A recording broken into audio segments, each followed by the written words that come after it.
Finally, that great moment we've all been waiting for has arrived. In fact, Ferrari hit the track with the new rear suspension mounted on the Ferrari Scuderia Ferrari 25. At Mugello, where the team has been working for months and months to finally make it debut on this filming day. After the problems that emerged in Bahrain confirmed in Australia and China, the technical team led by Oxera immediately set to work to develop this new suspension. And in today's video, we're going to see how the filming day went. What is the feedback from the pilots? Let's compare McLaren's suspension with the situation at Stonemartin's house. Before we start, please leave a supportive like, and now let's look at everything in detail. The first to test the new configuration was Charles Leclerc, who arrived at Mugello early to start his work program. Once again, the Monegasque greeted and signed autographs for fans at the circuit entrance. The day started like this, with great curiosity and Charles's first impressions at the wheel of the modified Scuderia Ferrari 25. Yesterday, Ferrari had already done a few laps with Antonio Giovinazzi, but only with the old rear configuration. Just 15 kilometers useful for collecting comparison data.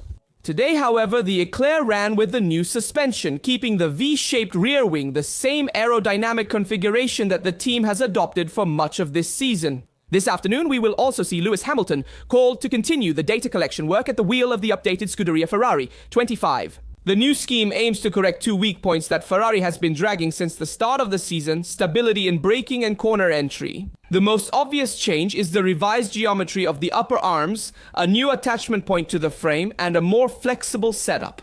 Designed to work best with the updated floor, already seen in Austria. An evolution looking toward 2026, but potentially yielding results as early as next week at Spa.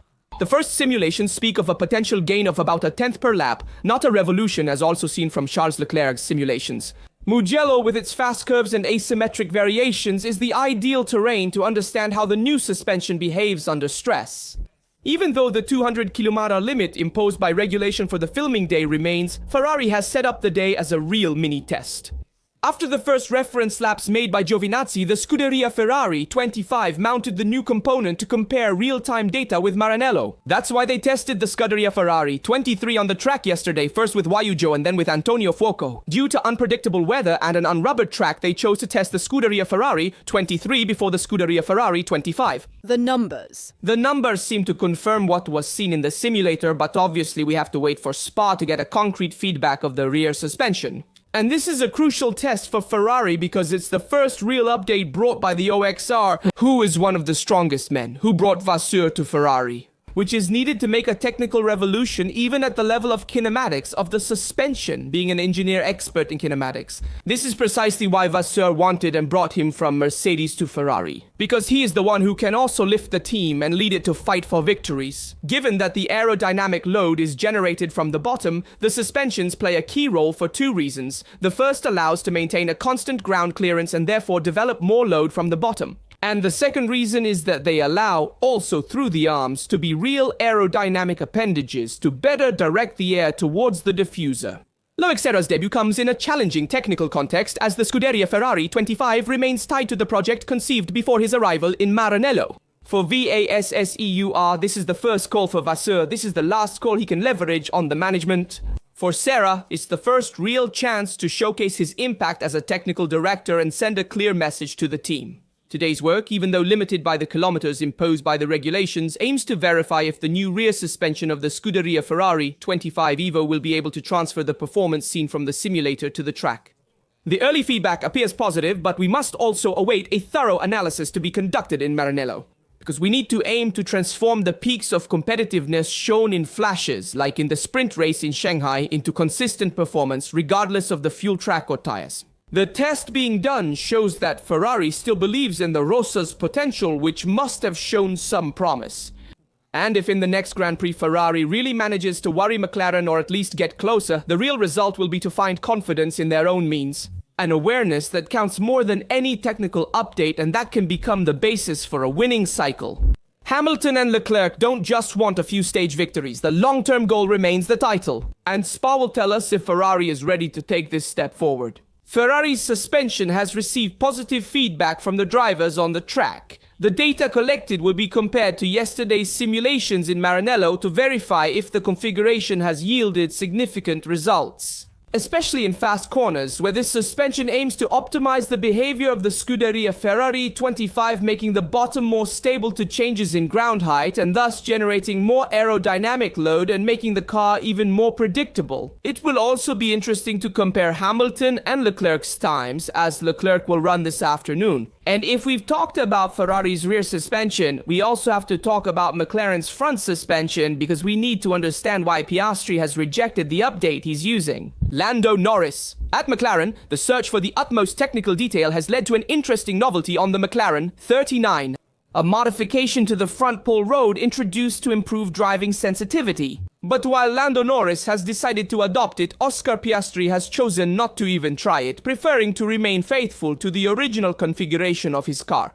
A decision that immediately sparked the curiosity of insiders, since we are talking about a technical development that, although apparently secondary, can make a difference. In a championship fought on tenths, the McLaren 39 has stood out from the beginning of the season for a particularly incisive front. Telemetry and onboard data have often shown a car very responsive at the curve entrance, so much so that it induces the drivers to correct the trajectory after the insertion due to a rotation that is too rapid, almost a certain oversteer. A characteristic that, while on one hand represents a strength in the search for lap time, on the other hand can become a limit if the driver does not feel perfectly comfortable.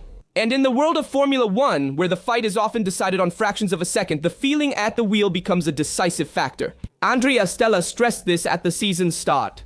The development of McLaren, even unintentionally, seemed to better match Oscar Piastri's driving style, leaving Norris slightly more in difficulty in finding the balance with the car, a situation that, though detail-related, can impact the internal challenge between the two drivers. The modification to the front suspension involves small geometric variations to the first arm of the upper triangle of the pull rod.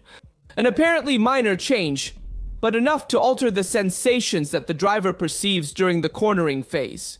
The attachment point of the arm indeed affects the car's response to steering inputs, making the single-seater's reaction more or less predictable during dynamic phases. Lando Norris has decided to adopt this new solution and has expressed satisfaction with the feeling it gives him.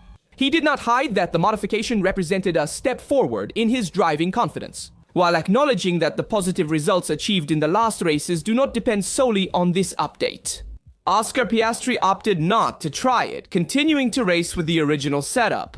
A choice that has raised more than one question: to what extent? Can this technical difference really complicate the analysis and comparison of data collected on track by the two cars? Team principal Andrea Stella stepped in to clarify the matter, explaining that the different setup on the front pull rod does not compromise the analysis and comparison work. Data between Norris and Piastri. According to Stella, McLaren is still able to make the most of the information coming from both single-seaters without needing to treat them separately or differently, but the discussion doesn't end here. The Italian engineer also mentioned having discussed with Piastri the possibility of testing the new suspension. Oscar said he was not very convinced, stating that the modification improves some aspects of driving but worsens others. Piastri's decision isn't a definite refusal. Conditions may change over the long World Championship season. But if the need to adapt emerges in the next races, or if the data should suggest a potential benefit, nothing excludes that Oscar too may decide to test the new solution. Piastri recognizes Verstappen as a formidable contender for the World Championship despite Piastri's own performance dip. The championship at this moment, after Norris's victory in Austria and Norris's victory at Silverstone, Piastri, after winning 5 races in a row early in the season, is now having more difficulty with the McLaren 39 compared to his teammate. And it's precisely for this reason that Verstappen doesn't exclude him from the games, because he wants him as an ally to fight against Norris. In an interview given to Motorsport Week, the 24-year-old Oscar Piastri clarified that he does not believe that market events or doubts about Verstappen's future can represent an advantage for McLaren in the race for the title. In fact, for Piastri, the real strength of the Dutchman is precisely to remain a constant threat, regardless of the external context. I don't think what will happen next year concerns me or should worry me, Piastri clarified. It's a matter he has to handle. I don't think this situation can distract him, nor does the fact that he's a bit behind in the rankings make me sleep peacefully. Max consistently poses a threat nearly every weekend, so you can never afford to exclude him from the games. We're unsure if Red Bull will consistently have the winning pace, but I focus on doing my best every weekend. I don't focus too much on his championship position. While he's far behind, it doesn't make me feel secure. Thinking so would be unwise. Piastri is correct, but Verstappen can't be excluded from the drivers' championship fight. Also, because we saw how in the second part of last year, McLaren made an incredible comeback. Maybe Red Bull could do it this year. Or anyway, two teammates could lose many points if they were to collide on the track in favor of Max. And be careful, his position could also change the internal balances. McLaren favoring one driver or the other, depending on how many victories or podiums Max Verstappen can achieve. But we also have to analyze the internal tensions at home, what is being discussed at Stonemartin for the future of the team. Stonemartin faces challenges midway through the 2025 season. Between a struggling current project and a future to be built, Lawrence Stroll's team finds itself in a precarious balance. At the center of it all is Adrian Newey, the silent genius intermittently present who already has his mind and hands on 2026. However, the present does not wait and the MR25 remains at the center of the group. The updates brought between Imola and Silverstone have offered insights, but not the breakthrough. Fernando Alonso made it clear something was seen, but they are details, nothing more. And for this reason, Adrian Newey looks ahead with no desire to patch up the present. Anyone who expected Newey to work on fixing the current single-seater has been disappointed. His philosophy hasn't changed. He doesn't like to get his hands on projects he didn't sign off on. He achieved the same feat at Williams, McLaren, Red Bull, and now with Aston Martin. He was at Silverstone more for observation than for direct intervention. And Newey has already distanced himself from the MR25, preferring to focus on the revolutionary single-seater of 2026. Lawrence Stroll wants results now and doesn't hide his frustration even inside the factory. Add to this Alonso's hunger, aware that every lost season is one less opportunity, the situation becomes incandescent. In the midst of all this is Andy Cowell, called upon to manage tensions, keep the current project afloat, and protect Newey's creative freedom in view of the new technical cycle. The World Championship stopwatch may not smile on the AMR25, but what really matters is the countdown to the regulatory revolution. For Aston Martin, 2026 represents the only real opportunity to rebuild and aim for the top. And there, Newey can no longer hide behind the phrase, "I didn't design it." For Aston Martin, seeing the team's future and how it will manage for 2026 will be crucial. How will the car change? Adrian Newey for the new regulatory cycle. Let's remember that Adrian Newey was the genius who led to success. The Red Bull, the McLaren, the Williams in the golden times, in the 90s. He will also be the one who will be able to bring Aston Martin to the top. We will find out soon. Obviously, there's also Alonso who wants to try to get back to the top of the leaderboard. But we also have to talk about the killer instinct of Laurent Messier. In fact, Berger, former Formula 1 driver, 10-time winner in Formula 1, stated, "I have already worked with Laurent in the past," referring to Laurent Messier. I remember him from Ferrari, Toro Rosso, and finally the Fédération Internationale de l'Automobile. He's a brilliant person, friendly, knows how to relate well with people, and has important qualities to lead a work group. A positive assessment, but he also notes the need for a killer instinct. Laurent is well versed in Formula 1, but recognizes that leading a team like Red Bull demands something extra. That killer instinct is needed, which not everyone has. Whether he has it or not remains to be seen.